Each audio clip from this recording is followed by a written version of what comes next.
What's up, YouTube? It's the chef coming from the Gundam kitchen. And you might be saying, damn, those aren't Gundams. What you doing, chef?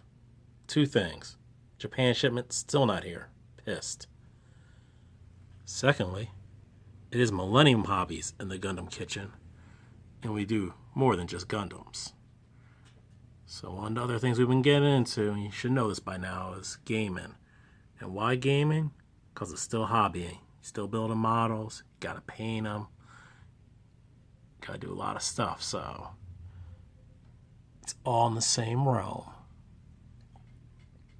Now, a lot of you say, and I've been talking about this for a little while, we'll get into gaming, but it's so expensive, so hard to learn. How do I do it? Can't afford it. Well, first of all, can't afford is relative. If you own a video game system, which probably 90% of you do, that's expensive. It's probably spend about $300, $400 on your system. You're not going to walk around with one game, spend $60 a game. So you got 5 games, a system, an extra controller, some DLC, a memory card or something like that. Next thing you know, you got $700 invested in that. So $700 to have you bang an army in Warhammer, you'd be very competitive. So not really that expensive. You know, it's all relative. It's all about what you want to do. But there's also options. You don't gotta go super deep. You don't have to be super competitive. You can play at a friendly, gaming club like my stores. Wednesday nights, we're not hyper competitive. We just want to have fun, build models, and play the game. So come to my store like this. You have fun with, you don't have to be all decked out, have everything, collect everything. Just have what you need, build it up as you go. So we talked about Star Wars Legion. Not a cheap game, but not crazy expensive to get started in. Aristeia, that's a hybrid game right there. So it's like a hybrid board game. Starter box, I think, was like $60, $65. And that had enough for 2 players to play, all the tokens, everything you need. And this is the first expansion, so expansion's only like $35. Comes with, it might be a little less. Comes with some new characters and new cards and stuff like that. And there are only 2 things deep in this game, so you're not behind. You don't have to buy a whole bunch of stuff to catch up. And you can take that game real seriously. It'll have a whole tournament system, or you can play casually. Infinity. That one can get a little pricey. But again, build as you go. You don't need to have every figure from your army so you can swap them out. Build the figures you like, get an idea of what you need, and you might only drop like $150 in that game. Tanks. Another kind of like pseudo-hybrid game. Kind of board game-ish. Very much like X-Wing. So not your full Flames of War style. It has a movement template and stuff like that. This game, really cheap to get into, and these expansions only cost $10, and you only need a few of them if you want to have a full-blown battle. It's played on a 3x3, so you can't have that, but so many tanks on a 3x3. Of course, you got some of these card games. Everybody plays Magic and stuff like that, but these are ones where you don't have to buy every deck that comes. You don't have to try to collect everything. You just need to buy the newest thing so you're up to date with everything. One deck, $15. They come out like every month or every other month. You're keeping up the game instead of like dropping tons of money and being super competitive and have every card and multiples of every card. So these 3 games are very similar in that aspect. Called LCGs. Instead of trading card games, there are LCGs, living card games.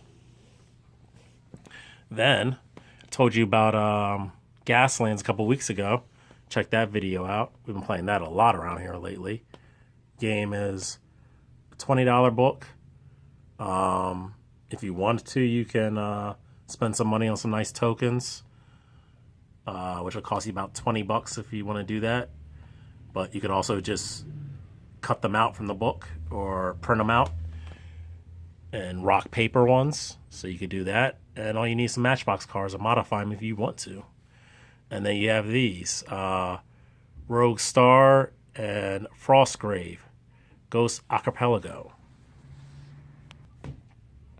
So last night we played Frostgrave, had a blast. So it was 4 of us at the table, played great with 4 players. We each had a corner of a 4x4 play area. It's a lot of fun. First time I ever played the game, and remember, I've only been playing tabletop games for a year, so it wasn't too hard to learn. Probably picked a bad squad to start out with because it does take a little prep for this game, but it was fun. So these also are very similar. So obviously this is a newer, different version of Frostgrave. So I believe it's a little bit in the future. The wizards kind of take a second seat. Your warriors are a little more important in this version. And it's based in like a tropical area, a lot of island hopping, but a lot of the scenarios are based on grabbing treasure, fighting other monsters while you're fighting your competitor, and just trying to come off the board with the most treasure. So they can be a lot of fun. They're very much character based. So you'll develop a character, pick out your traits, pick out the magic they're gonna have, and then you're supposed to play them over a campaign so that they level up each game. And, you say, oh, well, if I want to play 3 or 4 people, but we can't always get together. Well, if 2 people are missing, those 2 can play a game together at another time, and then they'll all be in the same amount of games in. So everybody has this relatively close amounts of XP.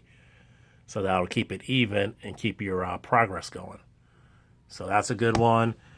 Rogue Star, another one. Futuristic setting, very character driven, much thinner book. I mean, this book's only 60 pages, so it's not as deep. But, and look at this. There's lots of pictures in here for you picture guys. Tons of tables.